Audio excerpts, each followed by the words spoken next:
¿cierto? Y entonces le preguntó, ¿qué pasa? Y él, no, están necesitando al profesor David. Y, ay, ¿quién eres tú? Y le dije yo, yo soy Orión Vargas y vengo desde Colombia. David Chum le había hablado a esa profesora. Sí, le dijo, hay un latino que está traduciendo mi obra al español, se llama Orión, Entonces ella le dijo, tú eres Orión. Y yo le dije, sí. Le dijo a la secretaria, debes llamarlo, dile que venga. Ay, qué no. Entonces eso para mí fue, yo dije, si eso no es poder, no sé qué es poder. Es una historia demasiado bonita porque lo que le muestra a uno es que en el mundo no hay casualidades, o sea, es una historia donde uno se conecta y dice, si esta mujer no sale en el momento preciso, te devuelves con el café y con la musiquita y no alcanzas a generar esa conexión. Así que no hay casualidades. Sí, lo más chévere es que pues ese día me tocó, entonces lo llamaron y él dijo, puedo ir en la tarde y voy a ir, quiero conocerlo y verme con él. Entonces, claro, me tocó quedarme todo el día en la universidad. Pues es que yo también me quedé. Pero una universidad Es más, si me toca retrasar el vuelo porque él me voy, por ahí que lo retraso. No, pero una universidad muy chévere, pues. O sea, entonces me fui para la biblioteca, almorcé allá, pues me soñé todo el campus. Y cuando volví, él me estaba esperando en la biblioteca. Me recibió ya, digamos que muy moribundo, con la camisa desorganizada por fuera, con los pantalones caídos, pues casi del todo. Y cuando llegué estaba en su escritorio viendo el librito, porque yo le dejé el libro, viendo el libro, con el café aquí, con la musiquita aquí, pues muy chévere. Entonces lo saludé y cuando lo saludé se paró y me abrazó. Entonces yo me atraganté porque lo pude Sí, me ver. atraganto yo escuchando. Sí, lo pude ver y les voy a mostrar las fotos después, es muy bonito. Entonces me dijo, te voy a dar unos regalos muy chéveres. Y yo, ¿en serio? Sí. Entonces fue a su biblioteca. Ustedes se acuerdan que uno chiquito, pues a ustedes no les tocó porque ustedes son muy sardinas, ¿Qué? pero uno Yo chiquito. tengo 41, ¿cómo así? Uno chiquito los libros los marcaba con el nombre aquí en el borde. Sí. O sea, uno les ponía como el nombre. Sí, claro. Entonces, No, ella es la joven de acá. Entonces imagínense que me regaló los libros de él. Wow. O sea, los que él mismo los ponía, Chum, le ponía Chum. Y Entonces tienen un lugar especial me en los tu empe- biblioteca. No, me y los ¿saben qué es empezó a lo chévere de regalar. eso? Que uno también tiene como sus propios héroes, como sus propios profesores o maestros que uno dice, wow, donde yo conozca tal y que te haya pues sucedido que efectivamente conociste a esas personas que fueron tu inspiración. Me parece hermoso. Entonces me regaló eso, me regaló los artículos. Ustedes saben que cuando uno manda un artículo a revista indexada, uno tiene el artículo original. Me regaló los originales. Ah, qué lindo. Llévatelos, expande ese conocimiento, te sirven más a ti que a mí. Entonces, para mí ese momento fue, wow, el otro momento. El otro momento Kodak. Sí, un momento muy chévere. Entonces, Sabes bueno, que mientras hacías esa narrativa, no sé por qué vino a mi mente cuando te entregaba, sentía como que alguien sintió que sembró algo y que le faltaba agua y vuélvelo pues revívelo y siembra tu propia planta. O sea, siento como que hiciste una extensión y él lo comprendió perfectamente. claro, sí, porque él de alguna manera dijo, este man es el que va a llevar este conocimiento Sí. a Latinoamérica. Y así es, o sea, yo me he vuelto como la llama de ese conocimiento, que no es mi conocimiento, o sea, no es es el de ellos, yo como les digo, yo no me inventé nada. Y entonces, claro, ya después no me volvió a contestar nunca y supe que en el 2018 murió, pero él allá, de alguna manera, por medio de él, yo conocí a otra persona que se llama George Tecusin, un rumano, que es el jefe del Centro de Agentes de Inteligencia en George Mason. Y Chum con George Tecusi y su equipo de trabajo, de alguna manera ellos desarrollan software, pero para inteligencia militar. Es decir, la CIA les da unos awards o unos grants, es decir, unos patrocinios, y ellos hacen investigación, pero en inteligencia militar. Entonces yo me conecté luego de la muerte de Chum con Tecusi, él me conocía porque Chum le dijo, mira, esta persona es la que está expandiendo este conocimiento. Y me hice buen amigo de él y entonces él me mostró el software que ellos se inventaron, pero ellos lo usan más como para análisis de inteligencia en operaciones militares. Y me dijo, usted que tradujo la obra de Chum, la de Cohen, nosotros que tenemos ese conocimiento y lo traemos aquí en nuestra inteligencia artificial en operaciones militares, ¿por qué no lo hace para el derecho? Nosotros que no sabemos de derecho, pero usted que es abogado, y así fue. Así fue que entonces yo comencé a pensar cómo a partir de lo que ellos hicieron también, yo dije, sí, claro, esto se puede llevar al campo del derecho. ¿Cómo llevo ese idioma desde el algoritmo? ¿Cómo hago esa traducción al algoritmo? Exacto. Súper. Entonces yo a partir como de ese momento comencé como a hacerme la pregunta, bueno, el 176 del Código General del Proceso nos dice cómo se valora la prueba, pero nadie nos ha dicho cómo se hace eso en la práctica.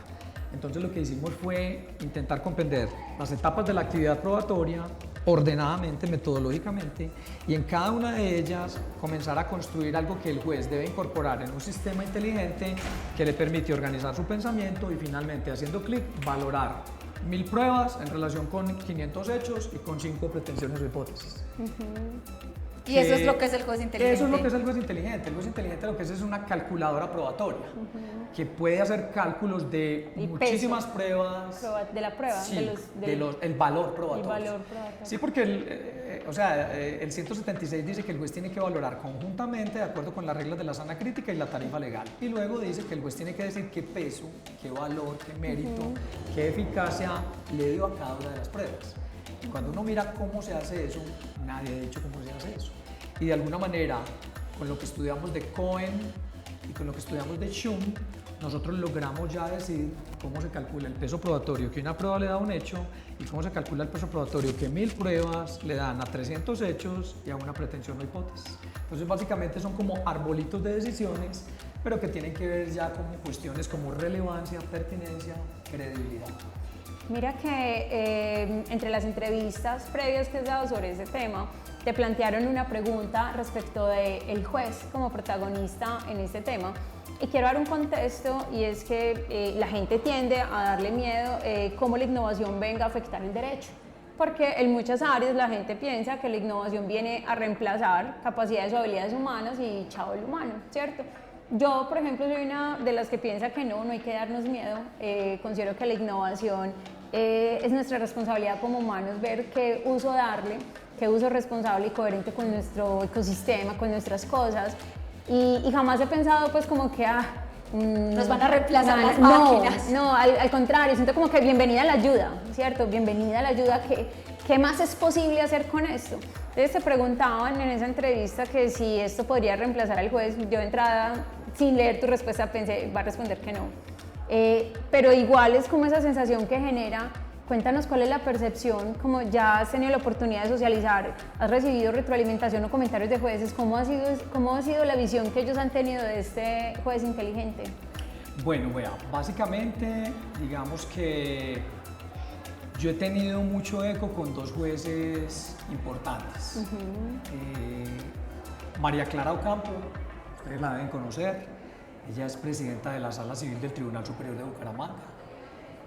Era jueza del circuito aquí en la ciudad de Medellín y desde hace 3 años que yo comencé a mostrar el juez inteligente en las redes, ella me llamó y me dijo, esto es muy importante, pero es porque ella tiene un pensamiento muy tecnológico. Es decir, ella fue la primera juez que digitalizó el juzgado del circuito que tenía. Y me vi con ella y le mostré el juez y me hizo muchas apreciaciones. Me dijo, pero sería muy buena idea que aquí hicieras esto, que aquí tuviera esto. Entonces yo que ni la conocía, sino que ella me vio en un congreso y nos pusimos en contacto. Créanme que ella de alguna manera me abrió esa puerta por ese lado. Súper. Y la otra persona es Rafael Matos, ustedes lo conocen también, es profesor de nuestra universidad. Rafael Matos me ha ayudado desde hace mucho tiempo, me presta el juzgado para hacer los videos, se pone la toga y funge como actor juez. Es decir, ellos dos me han alcahueteado todo lo debido y por haber en la rama judicial. Entonces, de alguna manera, fue Rafael Matos quien me hizo esa pregunta, Orión, eso me va a reemplazar a mí. Él te la me dijo, hizo, eso te me va a la reemplazar hizo. a mí. Te estoy ayudando, pero... Y entonces le respondí como le respondo a ustedes ahora. Por ejemplo, 1 más 1, ¿cuánto da? 2. 5 más 5. 10. Raíz cuadrada de 487.000 elevado al cuadrado. Ahí está la respuesta de Pues la no, utilidad. pero ¿qué haces? Sacas la calculadora. Claro. Entonces, para las operaciones que son gigantescas, que requieren de mucha rapidez y de mucha precisión, ¿qué hace la calculadora? Nos asiste para hacer esos cálculos que en la mente no podemos hacer. Entonces, básicamente el sistema experto, ¿qué es lo que hace? ¿Y qué es lo que hace la inteligencia artificial? La palabra clave es asistencia. La palabra clave es sinergia. La sinergia es estas dos manos, cuando yo las pongo así frente a la cámara, ves que hay una línea en el medio, ¿sí o no? ¿Sí ves? Sí. Entonces se intersectan dos cosas, pero se intersectan para formar ¿qué? Sinergia. Entonces, la inteligencia artificial lo que hace es que está para asistir en las tareas repetitivas, aburridas, pero también en las tareas que requieren de muchos volúmenes de datos y de procesamiento a grandes velocidades. Eso es lo que la gente tiene que entender. Entonces, por ejemplo, si ustedes observan, nuestra Corte Constitucional ya tiene Prometea, Sí. y Prometea lo que hace es buscar entre millones de tutelas y elegir una tutela que es semejante a las otras y entregársela a la Corte. Entonces, eso significa que no es que esté haciendo el trabajo de la Corte, le está diciendo, mientras usted busque entre estos millones de tutelas, se va a gastar un año, yo lo hago en 3 minutos. Entonces, de alguna manera, eso es lo que tenemos que entender. O sea, la inteligencia artificial lo que hace es asistir al ser humano en la realización de tareas tontas, repetitivas y aburridas, pero también en la realización de tareas complejas que requieren mucho manejo de datos, volúmenes de datos impresionantes, rapidez y precisión. Y básicamente lo que hace el sistema experto juez inteligente es eso. Puede tener 1.000.000 de pruebas, 589.000 pruebas en relación con muchísimos hechos y calcular el peso probatorio que todas le dan, ¿cierto?, a esa pretensión. Lo que le toma a un juez en la etapa de la valoración, semanas, meses y en procesos complejos, años. Entonces, de alguna manera, eso es como lo interesante pues, de la inteligencia artificial. Es que una invitación a los uploaders es comprender algo, y es que la innovación ha llegado a diferentes áreas de nuestra vida y tiene que llegar al derecho. O sea, al derecho también tiene que llegar a impactarlo de manera positiva. De hecho, ver lo positivo en esto. Esta es una forma, para mí, de innovación disruptiva, porque no es sostenida, porque digamos que siempre la innovación sostenida se mejora la eficacia de lo que ya existe, pero esto es un claro ejemplo de innovación disruptiva porque lo que está haciendo es hasta mejorando las posibilidades de acceso a la justicia, ¿cierto? Entonces es una herramienta que nos va a favorecer. Creería yo que no es, yo creo que es el miedo a lo desconocido, es acerquémonos, conozcámonos, permitámonos hacer preguntas y decir, bueno, ¿y esto cómo nos puede ayudar y cómo nos puede generar valor? Así que totalmente de acuerdo contigo, nos encanta que sea un ejemplo de innovación en el derecho y cómo los abogados nos podemos acercar a ello. Claro, no, dijiste algo clave ahí, es el temor a lo desconocido. Yo recuerdo que Fernando Jaramillo, que creo que fue profesor de ustedes también aquí, También. en esas clases de introducción al derecho, eso era lo que nos enseñaba. El temor a lo desconocido es lo que realmente le impide al ser humano romper el vidrio para ver sin el vidrio. Todos vemos a través del vidrio y nos da miedo quebrarlo, pero en ocasiones hay que romper el vidrio para asomarse por la ventana y ver de manera diferente a cómo están viendo la mayoría de las personas. Y él nos enseñaba eso, él nos decía, hay que penetrar en el mundo de lo desconocido. Cuando uno penetra en el mundo de lo desconocido, descubre cosas realmente chéveres, interesantes, placenteras. Entonces, pues básicamente es eso. Nosotros lo que estamos intentando es crear una nueva doctrina en la forma como se valora la prueba. Y no es nosotros. O sea, ese trabajo, como ya le dije, no es mío. Ese trabajo es de Cohen, ese trabajo es de Shum, ese trabajo es de Lofty-Side, es decir, es de personas que ya pensaron el tema de la prueba hace más de 100 años, básicamente. Te tengo una preguntita, Orión. Teniendo en cuenta todo lo que estás planteando del juez inteligente, me surgieron dos inquietudes. La primera es, ¿se llama juez inteligente solamente es para jueces o también uno como abogado puede utilizar el juez inteligente? Y la segunda, ¿yo cómo tengo acceso al juez inteligente? ¿Dónde lo busco? ¿Cómo conozco la herramienta?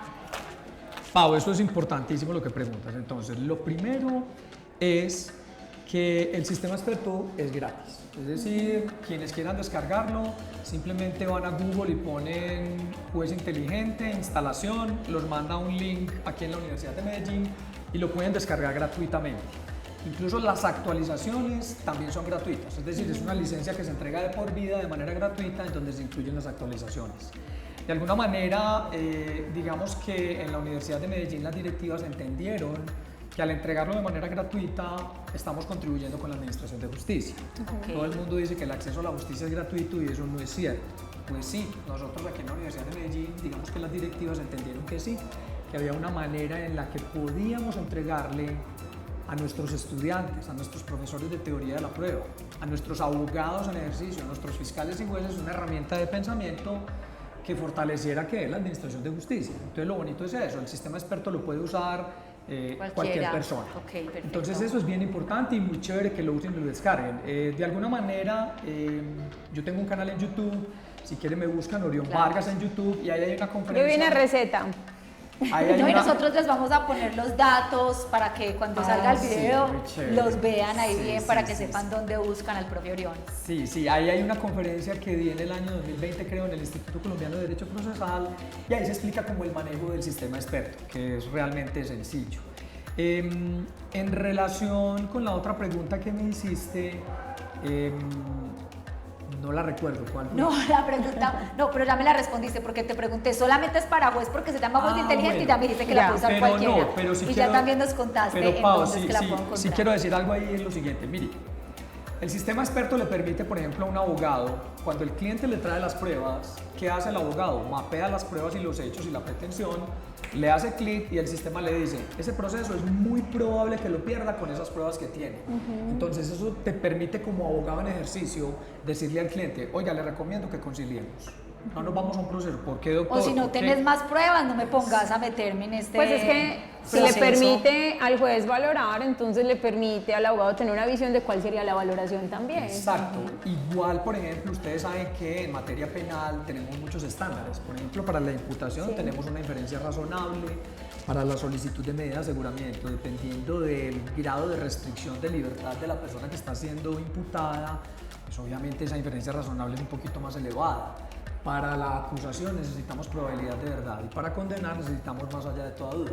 Miren que tenemos varios estándares y la pregunta es, bueno, ¿y cómo hacemos para calcular el peso probatorio que los elementos de juicio le dan a lo que el fiscal está imputando para decirle, impute tranquilo, no se preocupe, que con esos elementos de juicio ya tiene esta probabilidad de verdad, váyase para adelante? Entonces miren que de alguna manera el sistema le permite predecir a cualquier persona que trabaje en derecho si sigue adelante o no, pero con base en las pruebas. Y eso es muy bonito, eso es muy bonito porque son las pruebas las que definen qué es la decisión que vos tomás.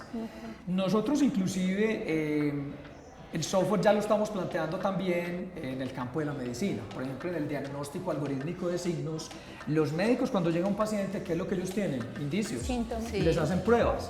La pregunta es, ¿cómo valoran individual y conjuntamente las pruebas los médicos cuando uno va a urgencias para decirle, tome Dolex o usted no tiene nada?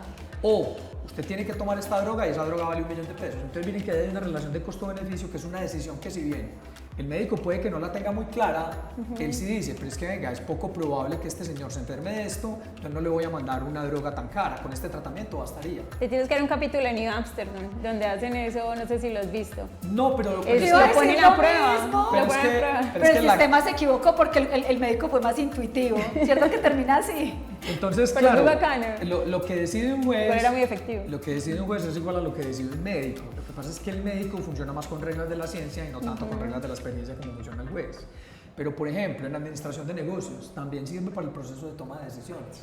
Es decir, el sistema experto lo vamos a expandir digamos que a otras disciplinas de conocimiento. Excelente. Porque opera es en contextos de incertidumbre y en contextos de imprecisión en el lenguaje. Entonces, de alguna manera, digamos que Va a eso es servir como- para una toma de decisiones. Sí, finalmente lo que permite es, con base en cualquier prueba, tomar una decisión. Entonces, un administrador de negocios, un gerente de una compañía, tiene unas pruebas. Por ejemplo, él sabe cuánto inventario tiene en bodega, él sabe qué deuda tiene, él sabe cuánto flujo de efectivo tiene, él tiene algunos datos o pruebas y simplemente él tiene que tomar una decisión de si contrata o no contrata o de si comprar una flota de carros o no. Entonces miren que siempre nos enfrentamos a ¿qué? A tomas de decisiones. Por ejemplo, el Datos. colegio, cuando usted va a meter al colegio a su hijo, usted se enfrenta a una decisión. ¿Y usted qué busca? Pruebas. Y muchas de esas pruebas son ¿qué? Pues lo que le diga a su vecino, su amigo, vení, ese colegio sí es bueno. Hombre, a mí me ha ido muy bien. O no, a mí me pasó tal cosa. Entonces, Exacto, es entonces miren verdad. que uno siempre está, o sea, a todo momento estamos tomando decisiones, pero las tomamos con base en ¿qué? En pruebas. Entonces de alguna manera lo que hicimos fue una especie como de calculadora que hace arbolitos de decisiones, partiendo de pretensiones, enlazándola con hechos y esos hechos con pruebas, básicamente. Bueno, vamos a hacerte entonces las dos últimas preguntas para que cerremos este primer segmento. Son dos preguntas, una te la va a hacer yo y la otra te la va a hacer Kelly, que son muy importantes para nosotros porque se las hacemos a todos los que entrevistamos. Entonces, la primera pregunta es, dado que has tenido todos estos logros a lo largo de tu vida, cuéntanos cuáles son tus hábitos en el día a día. Por ejemplo, yo sé porque tú me has contado que tú eres de los que se levanta a las 3 de la mañana a trabajar porque sientes que a esa hora eres súper lúcido a efectos de poder hacer como todos estos desarrollos que has hecho, pero sí, ¿cuáles son esos hábitos que te han llevado al éxito? Porque nosotros esto solamente lo podemos calificar como un proceso exitoso. Y seguramente porque estás aquí es porque pensamos que sos un crack. A nosotros, a todo el que está aquí, que es maestro de maestros, es porque es un crack. Bueno, yo entonces, ay, no, por favor. Me haces el favor. No, sos demasiado teso. Entonces, y cuéntanos cuáles son esos hábitos de vida que tú llevas, que te llevan precisamente a donde estás. Y en el camino en el que vas. Exactamente, en el camino en el que vas y... Porque creo que habría un par rato. Exactamente, y como tú eres profesor y nosotras también somos profesoras, ¿cuál sería como una recomendación que tú le das a estas nuevas generaciones de abogados, dado que somos generaciones súper distintas, nos llevamos muchas generaciones entre una y otra? ¿Cuáles serían esas recomendaciones ahorita, dado que el derecho, como lo planteamos, no sé, está pasando hay como por nuevos muchos retos. cambios, hay muchos retos? Entonces, ¿cuáles serían esos consejos y cuáles son esos hábitos tuyos infaltables para nuestra saludables comunidad? Para nuestra comunidad. Bueno, yo diría que lo primero es tomar mucho chorro. Listo, anotado. Anotado. Lo Y lo dice la segundo- que no toma nunca. Lo Pero segundo, anotado. fumar mucha hierba. Anotado. No, mentira. Hay no. muchos que ya, no, yo eso no lo tenía listo. No, es que más de uno, es que yo pensé que lo listo iba a estar más difícil. O sea, No, mentira, no. Check. Eso no son los hábitos. Eso es un mal chiste. Bueno, no, es un buen chiste. no hay que reírse, como así. No, mire, yo pienso que primero es una disposición mental a pensar, es decir, yo a mis estudiantes les digo, piensen que son los mejores y no dejen que nunca nadie diga lo contrario. ¿Eso se traduce en qué? En la persistencia. Es decir, una vez lo piensas, tienes que tener claro que si tienes persistencia y paciencia y no te agobias, algún día lo vas a lograr. Entonces, yo siempre he creído, yo nunca me he puesto a pensar en ¿será que sí? ¿Será que no? No. Yo simplemente lo pienso y dirijo todos mis esfuerzos hacia ese propósito. O sea, yo soy como un hombre de proyectos. Ok. Entonces, de alguna manera, eso es como lo primero. Es decir, lo primero que le digo a mis estudiantes es, piensen en eso, búsquenlo a diario y algún día, el día menos pensado, lo van a encontrar. Y así es, yo creo que así es. La persistencia es la palabra clave allí. De alguna manera, ¿cuál es uno de mis hábitos? Ser desordenado. Ser desordenado, ser entrópico. La entropía es un término propio de la termodinámica y tiene que ver con el desorden molecular, que si bien es un desorden molecular, tiene un orden en ese desorden. Eso suena muy contradictorio, pero así es. Entonces, realmente, para mí lo importante es ser un semáforo en verde. Y ser un semáforo en verde es precisamente que lo que usted piensa, obviamente escuche al otro, pónganse su postura, pero obviamente quien decide es usted. Y yo diría que de alguna manera es no tener horarios para nada, es decir, es romper con lo que se nos establece. Yo por fortuna en la Universidad de Medellín encontré eso digamos que en un decano que me apoya en ese sentido, es decir, él ha entendido que los procesos creativos no pueden ser de 8 a 12 y de 2 a 5, entonces de alguna manera él siempre me ha otorgado eso, o sea, eso se lo quiero reconocer porque la verdad es que él me ha permitido que de alguna manera que el proyecto brille, y que el proyecto brille es que él sabe que yo puedo estar en mi casa a las 2 de la tarde, Pero estás. porque ya di mis clases en la mañana en pregrado, pero sabe que estoy en mi casa a las 2 de la tarde durmiendo hasta las 6, ¿por qué? Porque ese día me levanté a las 2 de la mañana y me levanté y pensé de 2 a 5 y medio o 6.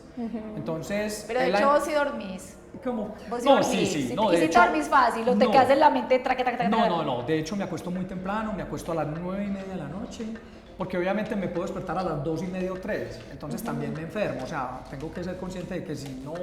El tema es equilibrio. Exacto. Pero la verdad es que Equilibrio yo... no sujeto a reglas tan... Sí.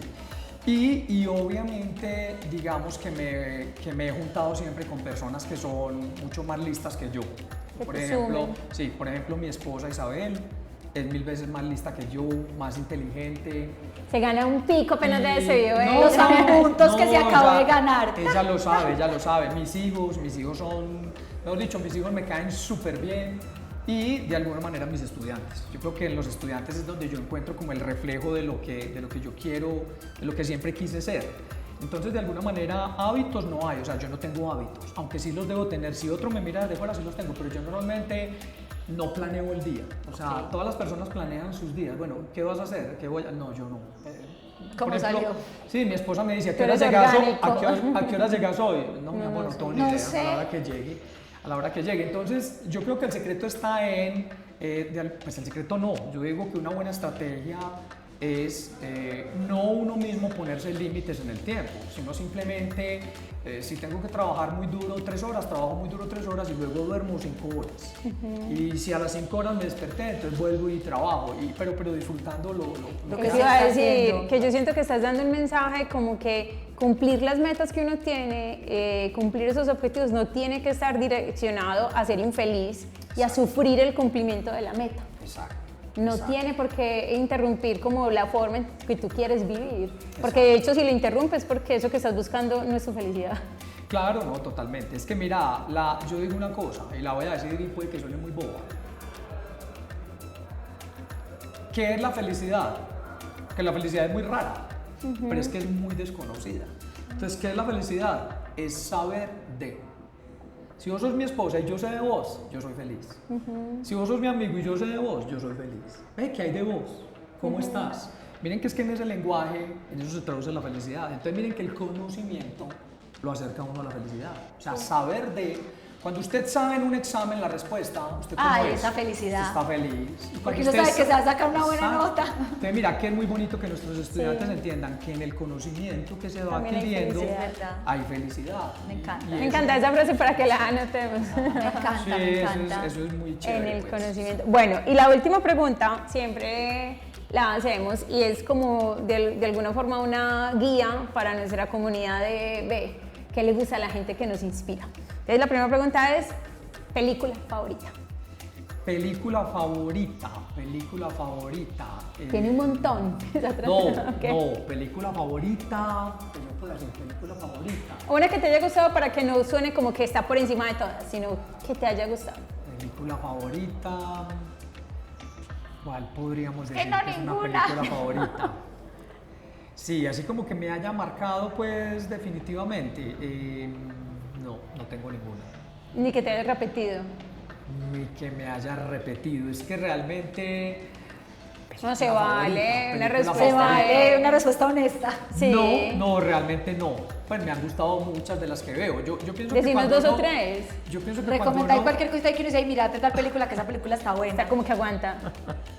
película, pero bueno, que no O sea sea, como cuando me favorita. preguntó raíz de yo no sé qué, está ahí Bueno, buscando la información. Bueno, una buena película que me vi la semana pasada que me pareció muy chévere se llama Detrás de sus ojos. Ok. Muy bacana, está en Netflix y me pareció, o sea, me dejó pensando. Me dejó Detrás de pensando sus porque ojos. estaba bien chévere esa. Por ejemplo, cuando uno ve The Crown, ¿cierto?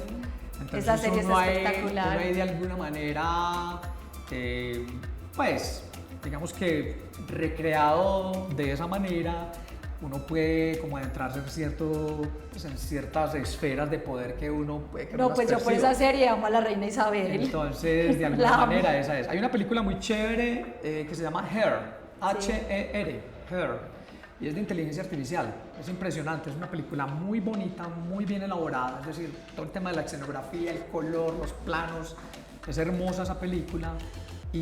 Pero el tema de la inteligencia artificial ahí es impresionante porque es una persona exitosa que vive sola y hay un sistema de inteligencia artificial. No la cuente. Ah, no la cuento. Ah, bueno. No la puede véanla. contar. Sin spoiler. Es muy No la chévere. puede contar porque lo vamos a Sí. invitar a otro segmento Esa- a que hablemos de esa Es que película de tenemos otro inteligencia segmento que se llama Up artificial. Movie. No la Entonces tú cuente. escoges la película y hablamos de ella. Perfecto, Sí, listo. no la Libro, cuente. porque hay libro. que ver.